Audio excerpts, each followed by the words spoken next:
Welcome to the fourth and last ASEOU Forum. We will introduce our candidates, Calvin Bennett and Julian Harris. So for introductions, as always, state your name, your major, position you're applying for, and the question is this time, if you were stranded on an island, what would be one song you listen to over and over again? We'll start off with Julian. Okay. Are we doing introductions along with the answer to this question? Yes. Okay. I'm Julian Harris. I'm running for the senator position. I'm majoring in business administration with a minor in pre-law. I'm a freshman here at EOU. I'd be listening to Staying Alive the entire time. Maybe throw some Cuddy in there, but pretty much Staying Alive the entire time. I think that fits the theme. Calvin. Yeah, my name's Calvin Bennett.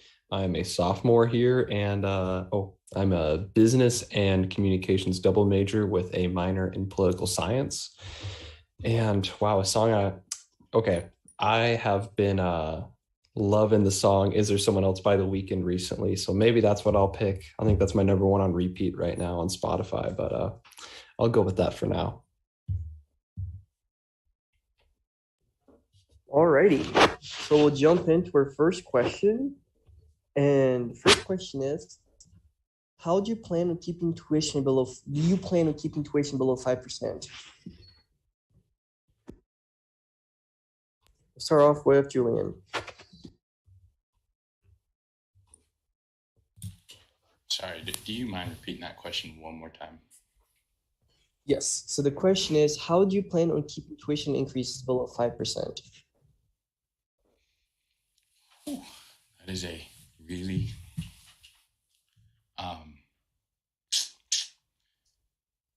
for the most part in my experience, I think keeping tuition down is kind of making sure that we're cost effective in all of our departments.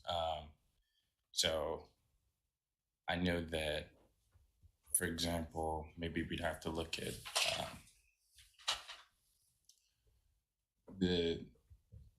our ability to make sure we're profiting in terms of what clubs we have running.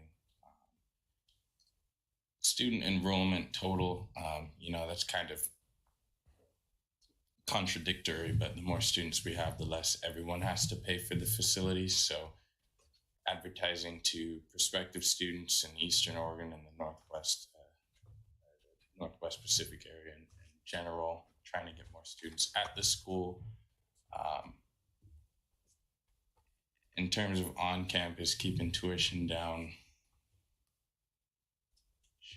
that's a great question. I'd say if we have to look at things that are becoming redundant in services on campus, such as,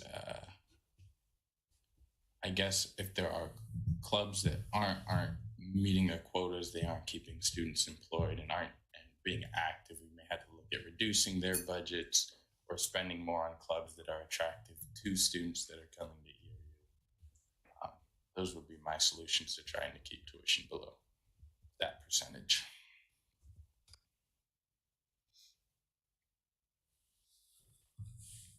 Calvin. Yeah, Julian brought up pretty much the same thing I was thinking. The big two ones that come to mind are keeping costs and stuff efficient. So making sure we're not spending on stuff that we don't need, as well as increasing student enrollment, because the more students that are here, the less likely that they're going to need to increase tuition for each student. For the keeping costs efficient, like Julian was saying, just kind of always checking and seeing how things are going. Say there is a certain department, club, or organization that is part of the budget that is not really meeting their quotas like they need to, or said that they would, either cutting their budget, renegotiating, or trying to figure out another deal with them. And then increasing the student enrollment, I think, is very important. This is a big platform of mine for this campaign. I think that Eastern Oregon has a lot of potential and can really increase our student enrollment And a couple of those ways that we can help as individuals and as a Senate or as a Senate member, if I am elected, would be to increase the social media campaign and just do a lot more events and stuff that are like attention grabbing and get a lot more eyes on the university. So yeah, that is how I'd keep tuition low. Alrighty, we'll move on to our second question, which is, as an appointed senator, how will you represent your constituents if you were elected? And we'll start off with Calvin.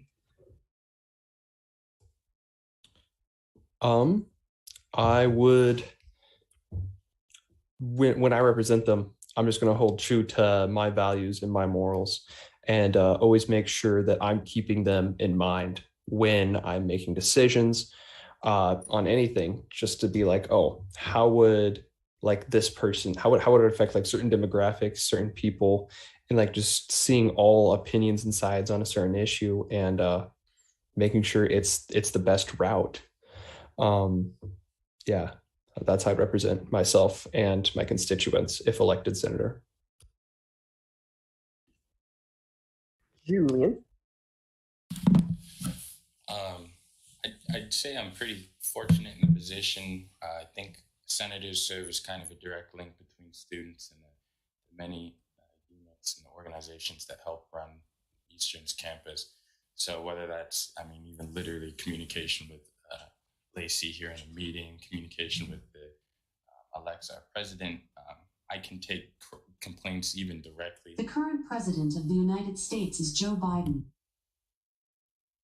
Sorry, guys, I got an Alexa in my room. Taking those complaints directly and being able to ask opinions on the Senate board and whether, with further discussion, assessing if those are issues. We have suggestion boxes too, so whenever we read these suggestions, I know that my personal preferences, my personal opinions can play a role in how the discussion unfolds. So I feel like in electing me, people get to try their best to understand what I stand for, and I'm going to keep true to that and try to apply those principles inside of the ASEOU discussion and policy making. So I really think that I can be communicated with directly or through those suggestion boxes, and people can see that their opinion matters. Their opinion matters through me. Sorry. Alrighty, we'll move on to our next question. What are some contemporary issues that you think EOU students face? And how would you address those issues? We'll start off with Calvin. I think the biggest issue that EOU students face, and this is not unique to university students at all, is the cost of living. While the community's cost of living is fairly low here in La Grande, I mean, tuition's still pretty high. Just food's pretty high and everything, and inflation's making that worse as well. So I think the biggest problem is just paying for normal amenities. One way that I'm tackling this right now in the res halls as an RA is we just created a we haven't come up with a good name for it yet, but it's essentially like a food bank for people to use when like the cafeteria and Macs are closed in case they can't go out. There's a lot of people here who don't have cars. They can't go drive to a grocery store or restaurant to go get some food. So yeah, doing that, making sure that there's food security for our community. But I think yeah, the cost of living and just paying for bills is probably one of the biggest, if not the biggest problem that Eastern Oregon students face. Julian.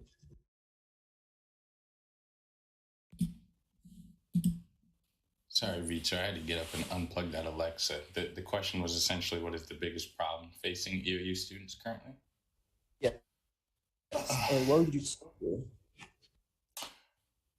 I think Calvin kind of nailed that too. I'd say the costs that are being presented to students. I mean, it's not just students in particular right now, but I know it's heavy hitting on students. Grocery prices are going up, gas prices are going up, and all with that tuition, the cost of attendance, it's all rising. Whereas, again, another fundamental economic issue, student wages aren't going to be able to go up proportionally. So I think the biggest problem, outside of day-to-day living, which definitely would be food, is going to be the cost of attendance. And I think specifically books can be a huge, you can try your best to calculate for the cost of books and the cost of transportation right now, but it's always going to be a little bit more than you can prepare for. So I think starting up necessary programs through the library or with your even professors being encouraged to look for the best options in terms of textbooks, that can help keep the cost of textbooks down and the cost facing every student in every classroom. In terms of food solutions, I really do appreciate the ability for a meal swipe to get you completely full. I do appreciate that. Again, I would really hope for, and I'm going to continue to work on solutions to feed people over the weekends. That's just something that we've got to keep working on and keep discussing solutions to.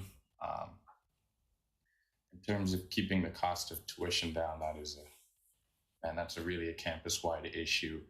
My job as a senator, I guess, is to promote discussion and kind of look at these options as they come up to turn towards alternatives in many different categories on campus to keep the tuition price down, and then also encourage advertisement. Even if it comes down to the word of mouth, talking to my family members at the very least about coming to EOU. I think we just need to get more students here. Alrighty, we have a new senator joining us, Haley. So if you could please introduce yourself. So your name, your major, and the position you're applying for. And then there's a second question to that, which is, if you're stuck in an island, which song would you listen to on repeat? If you could pick one song. One song on repeat? Man. Okay, so I'm Haley. I'm applying to be a senator for next year. I'm currently a math major. And what was the other thing besides the song? Is that everything? The position you're applying for. I'm applying for senator. Yep. Okay. Song. I'm pretty sure it's okay. The song has been stuck on my head for a while. It's called "Don't You Dare Forget the Sun." Yeah. It's, I don't know. It's just been something that I've been listening to repeat for a week or two now. So I think I could live with it forever. Alrighty, and I'm gonna ask you one more question. Okay. The question is, what are some contemporary issues within the EOU student body that you feel need to be addressed, and how do you plan on addressing those issues? Some what issues in the student body? So what issues do you see? What issues do I see? How do you plan on addressing those issues? Okay.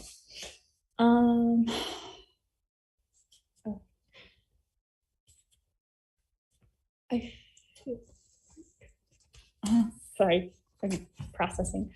I definitely would agree with what I heard coming into this meeting with textbook rates being super high. I feel like a lot of our student body are having a lot of issues financially, just because everything is so expensive, and job opportunities, especially across campus, aren't the wages don't match that. But even on top of that, I feel like there's just some resources across campus that could be a little better, like maybe dining hours over the weekends.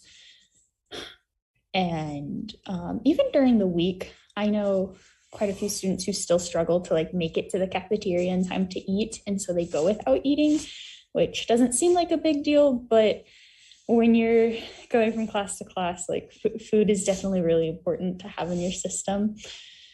So I would say probably financial situations and making sure that our food sources on campus are readily available to everyone, not only in like the fact of meal plans, but like times they're offered.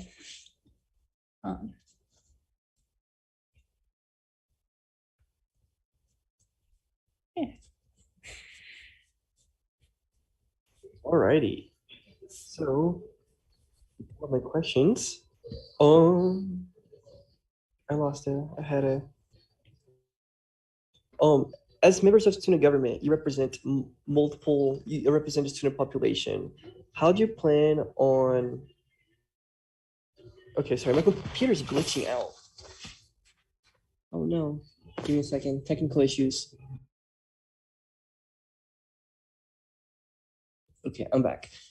In student government, you're expected to address the needs of many different student populations. How would you go about addressing the needs of students with different views? And we'll start off with Calvin. Yeah, that's a really great question, Vitor. Students with different views. Sorry, can you like repeat the question again? It's just like getting to like. Sorry, can you just repeat it again? I'm sorry. No, all good, all good. So the question was, in student government, you're expected to address the needs of many different student populations. How would you go about addressing the needs of students with different views? Okay, awesome. Yeah, thank you for that repeat. I don't know why, it just like slipped through my mind. Yeah, that brings me first thoughts is like something that Julian brought up in the beginning of the forum, which was just being able to be communicated with. Like I have my social media open for anyone who would like to just message me with maybe concerns or viewpoints and something that they'd like to see being open at or after meetings, maybe for people to come up and just be like, hey, Calvin, like I'm really like, I feel passionate about this. Can you like incorporate that or something like that? Just always being able to, I'm always able to listen and see what constituents want and how they feel. And I'd take that pretty seriously, I think. So that's how I'd make sure I represent other opinions and viewpoints. Haley.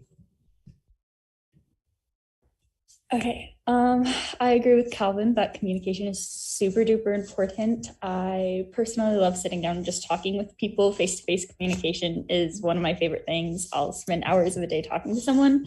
So I'm always open to hear different opinions. And I actually really welcome different opinions because I feel like I don't get the chance to really experience everything. Like someone can try as hard as they can to experience everything, but you really can't. So being able to like listen to other people's experiences and take in those views, I value so much. So I really, really do enjoy sitting down with people and just hearing what their views are.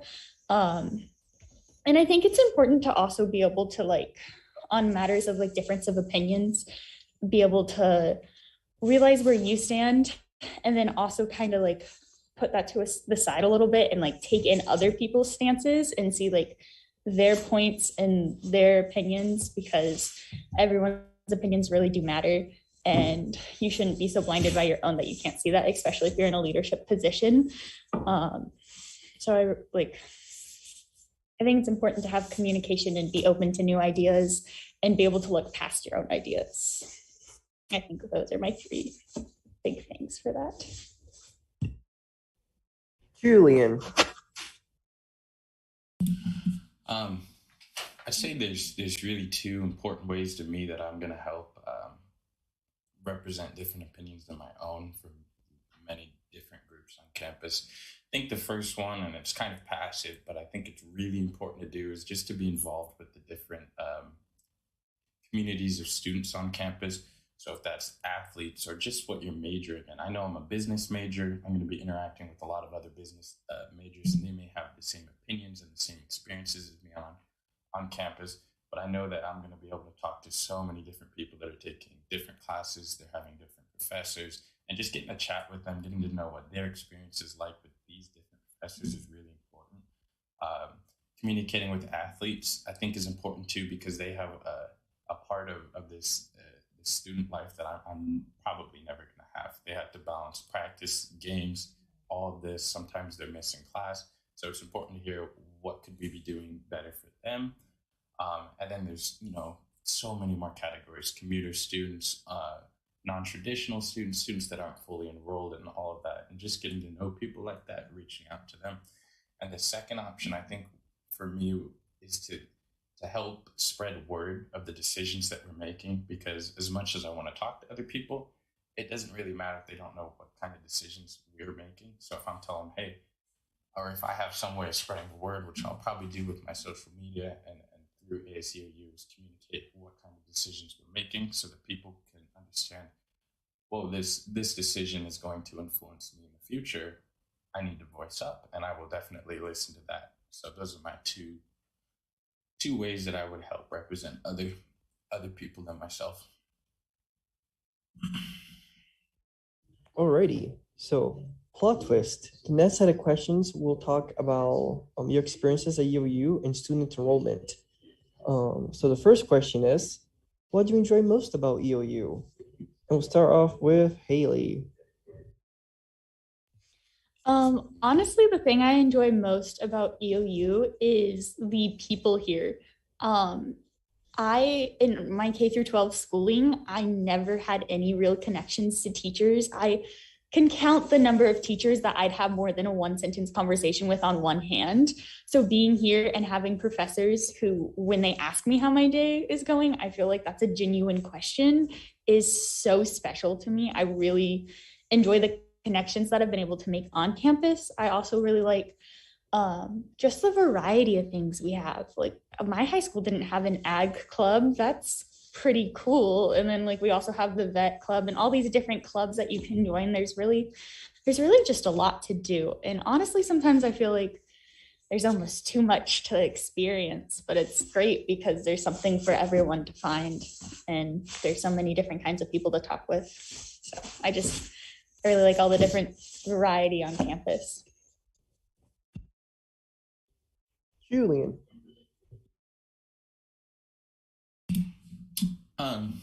Probably one of the most important things to me is how close in proximity we are to some of my favorite outdoors, recreational activities. I love going up to Mira and mountain biking and hiking up there, Anthony Lakes and the surrounding hiking area. Morgan Lake is cool. Don't get me wrong. This may give me some slack. It's cool. It's gross, but I will swim in it once or twice. I just love the fact that we're so close to so much outdoor activity. And I also really appreciate the kinds of people that brings to the school. Tons of people that really love outdoors. And our outdoor activity program is awesome. The fact that we have, the ability to easily rent out some equipment that is, upwards of $300, $400 to buy. And you can just take that out for a weekend trip. And, as long as you're responsible with it, you can have an amazing weekend. I do love the programs that EOU offers, specifically our education focus. Its education department has its own dean and everything, who's also really nice.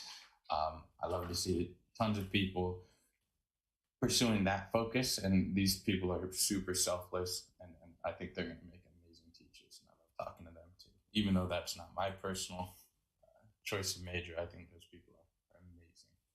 So those are two of the big things, and then EOU is super close to home for me. So getting to experience all of this while, 10-minute drive from home. And Calvin. So this was definitely not going to be my point because I didn't even think about it, but I just want to shout out Haley's answer. That was really good. The professors here are awesome. You can tell that they actually really care. And I that's one of the big reasons why I chose to come to EOU, is because of the small classroom size. I didn't really want to go to a big D1 university, say OSU, where you go in and it's a classroom and there's just a speaker in the front and the professor's lecturing in another room that's full of another 300 students in that one, and you just have no personal connection at all. So I think that's one of my biggest reasons for an EOU, but probably the biggest reason I chose it is because of the location.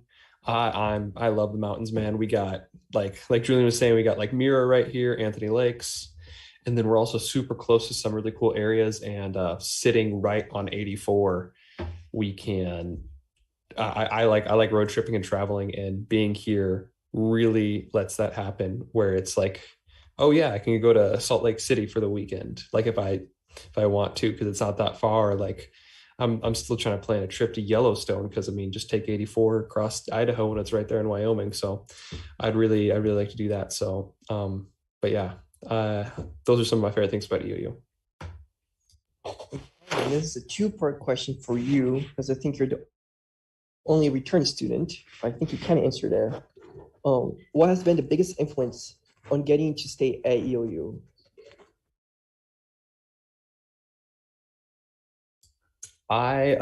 Yeah, I mean, all those points, of course, and I'll add a couple other things just so I'm not repeating myself. I'm a business major, like I said in the beginning, and I just really like the College of Business here.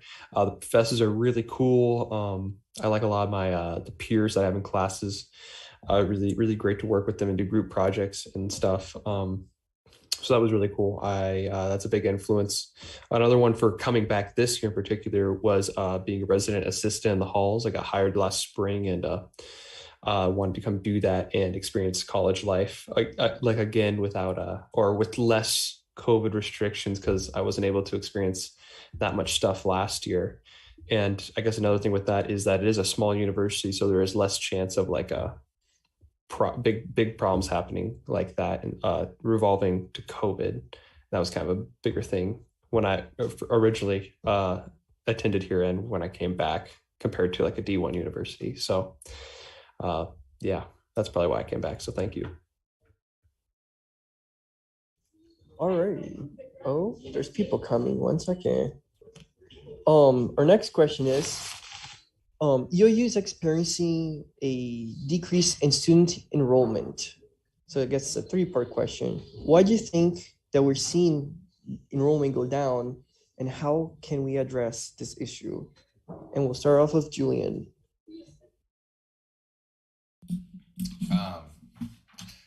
There's probably a ton of ways to look at that question from like a holistic and kind of traditional view.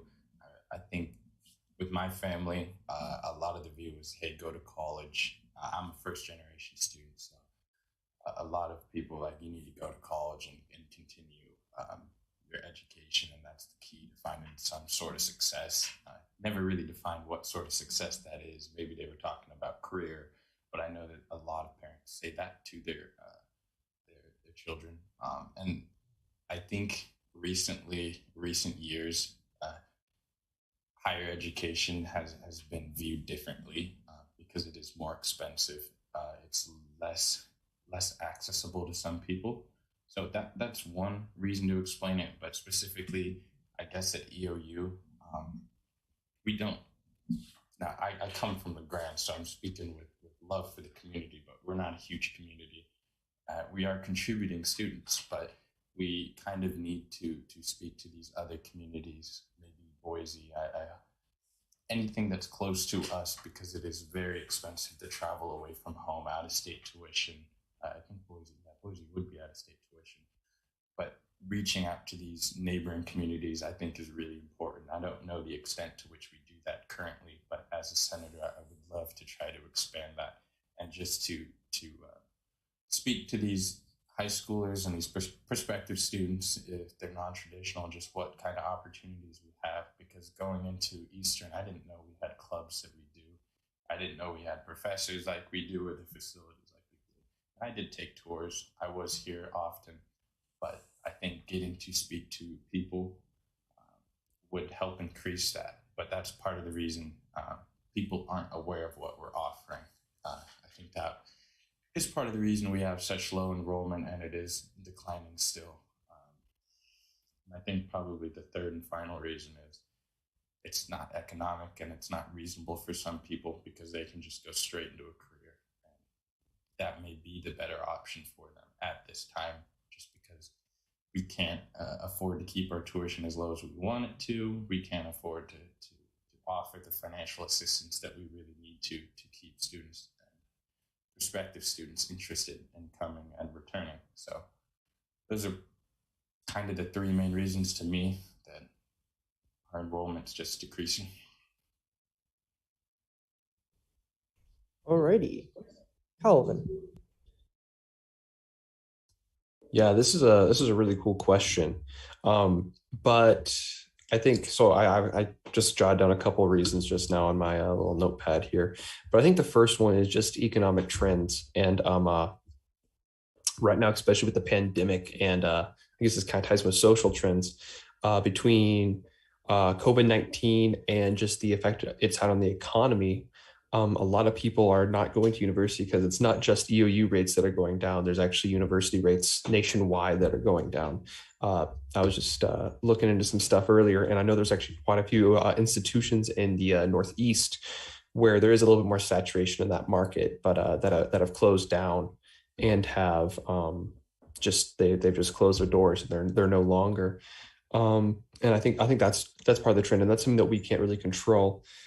Another one is just like kind of college skepticism. There's probably a pretty big social movement that says you don't need to go to college, you can go to trade school, and that's becoming more popular, which is also kind of draining or decreasing the amount of people attending universities nationwide, and that does affect Eastern Oregon University as well. I think another one could possibly be scholarships, and we don't really have the scholarship base that some of the larger universities do, where a lot more people can make, or a lot more money can be put out in scholarships. While we don't really have that, what we do have lower tuition, some people just can get a large offer from a larger university that can give out a big scholarship, and they see that and it's like, oh, it's cheaper to go there, and they'll attend that.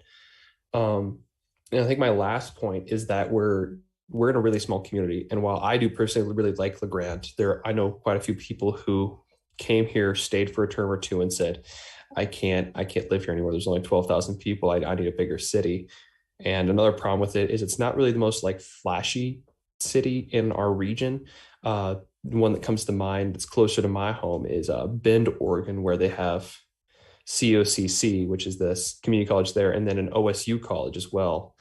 But that town's growing at a crazy rate, and it's like you see a lot of publications about Bend and stuff, while you just don't really hear that much stuff about LeGrand. I think that could also be going for like a city like Boise as well, which is quite a bit bigger than both Bend or LeGrand. But there's a lot of flashier communities around here that also have universities that people see, and they want to attend to those. So I think those are pretty much my main points for why I think attendance can be decreasing right now. So yeah, thank you. And Haley. Okay, so call it like both Calvin and Julian had mentioned, college rates are kind of declining. But with that, I think I know personally, I almost didn't hear about Eastern before making my college decision. I mean, I did come from the other side of Oregon, and it is a smaller university. But once I found out about Eastern, I was very happy with it. So maybe we just need to do more outreach, especially since we have the program that lets both Washington and Idaho residents pay lower tuition. That's more of like an in-state price. So I feel like if we advertise to those communities farther within those states, we might get more kids too, just because I know personally I wanted to go out of state for college, but that is just so expensive. So maybe if we can reach out to like Washington, Idaho residents and be like, hey, here's you an out-of-state option that isn't as expensive as other out-of-state options, maybe that might bring someone or like catch someone's attention. Because I really do feel like Eastern is a hidden little gem that's kind of just placed in a smaller city in a rural area, which there's so many things to offer here nature-wise too. So if we can reach out to like that kind of community, I feel like it would be really good to just do some more outreach to find the right kind of people, because it is a small university and it is in a small town, and it kind of takes a certain person to want to come to somewhere like here and stay here, especially with our cold season, which is like most of our academic year. Yeah.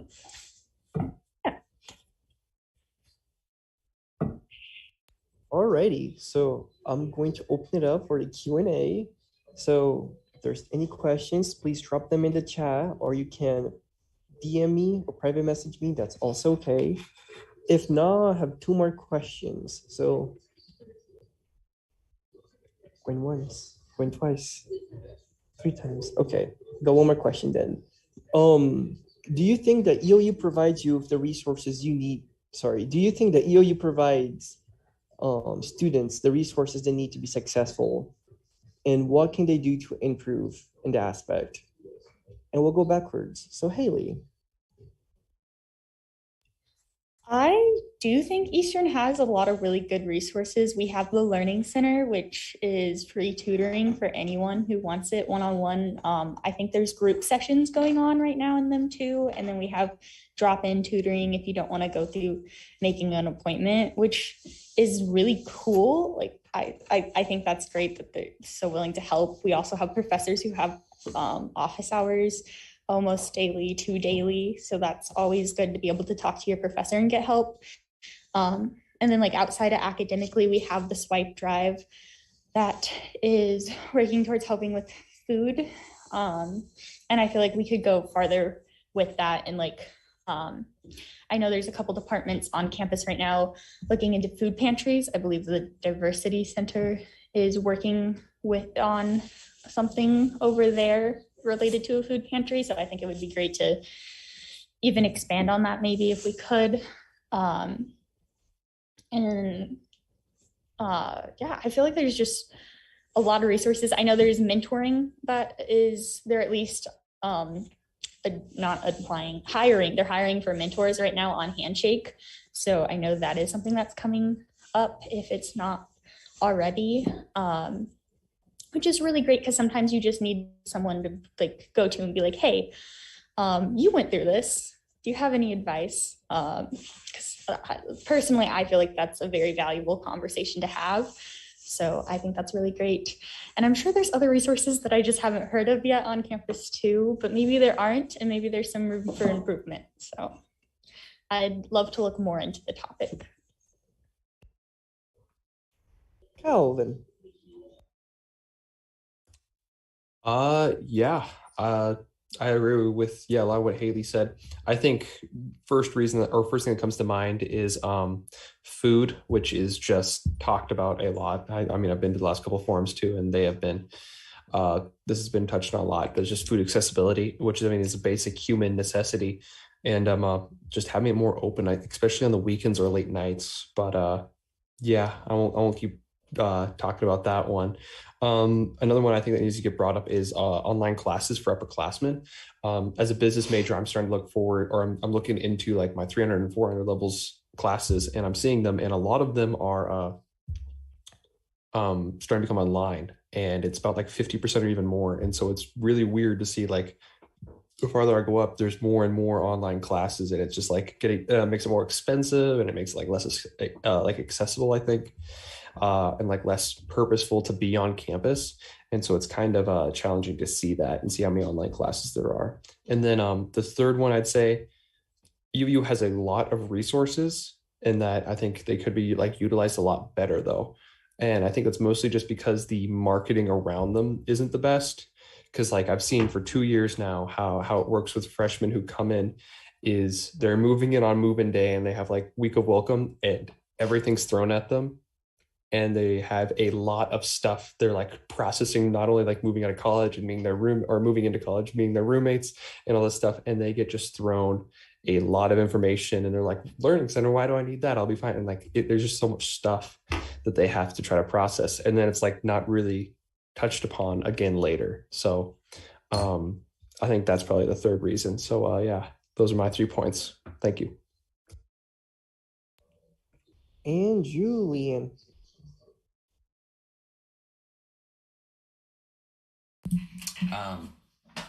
I definitely do think that EOU provides tons of resources to help students succeed. I'm going to specifically mention, I think, the libraries. I've been to too many libraries, but EOU's library in terms of relative to how large the campus is, EOU's library is awesome. I'm at 4 stories. You got tons of study rooms. If you can get into them, they're getting a little bit booked out right now, but most of the time you can get into a study room. You can, have study buddies in there, learning centers are awesome. Really appreciate that. I'm not gonna lie, but I think the one thing that I only speak with, 2 terms of experience, but so far, all of my professors have been pushing on office hours or even just reaching out over to them in Gmail. If I have questions about homework, questions about what I need to study, I've been able to reach out to them, and they've gotten back to me in times that have blown my mind. It's kind of awesome. So I definitely do think the resources that EOU provides, and in terms of the professors, they want you to exceed. As long as you're putting in the effort, most of the time you are given the opportunity to exceed. In terms of, again, financial assistance and food, those are the 2 things that I feel like EOU, maybe it's not entirely their fault, but those are limiting factors in terms of getting their students to succeed. Because if you don't have the right kind of financial assistance or the right kind of information, EOU may not even seem like a viable option, and you may need to leave or walk away from some of the opportunities that you didn't know about.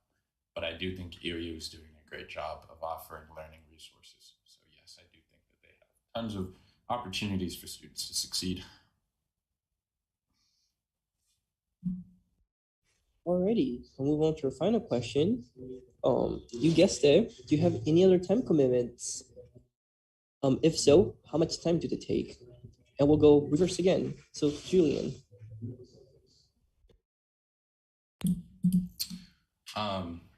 Currently, this year, I was working a part-time job over at the shortstop Sinclair. That didn't ever, I feel, interfere with my Senate responsibilities. So I'm not planning on taking that job in the next year, but I did apply to be a resident assistant. I don't know if that'll turn out. And if it does, I know that a couple of the current senators are resident assistants, and from what I've heard from them, it hasn't been a ton of, if any, interference with their Senate responsibilities. So I don't plan on having any other time commitments that will get in the way of me doing the job to the best of my ability.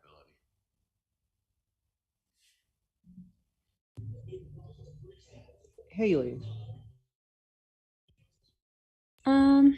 I do work part-time, which right now is about 20 hours a week. And I am a part of a couple other clubs, but next year I am not planning on returning to a couple of them. So I will be less busy next year than I am this year. And so far, I feel like I've been doing pretty good handling Senate responsibilities and everything I have currently. So I'm looking forward to next year and having more time in my schedule to put towards it to hopefully do even better than this year, because I definitely know I have some room for improvement, and I really want to strive to be as great as I can as a representative. And Calvin.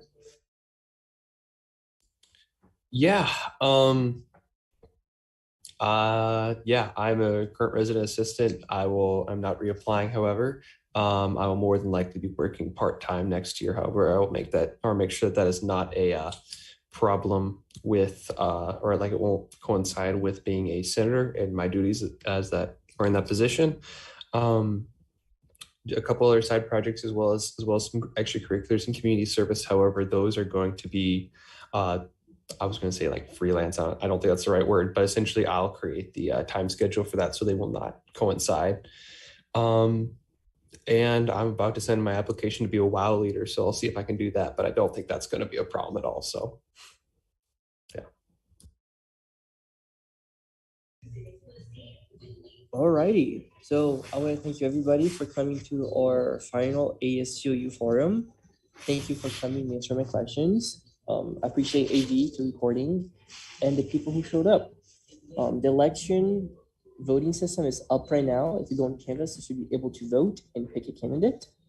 And it will be open for a few more weeks. So make sure that you're telling people to vote. That being said, thank you everybody for coming, and hope you all have a great rest of your day. Adios.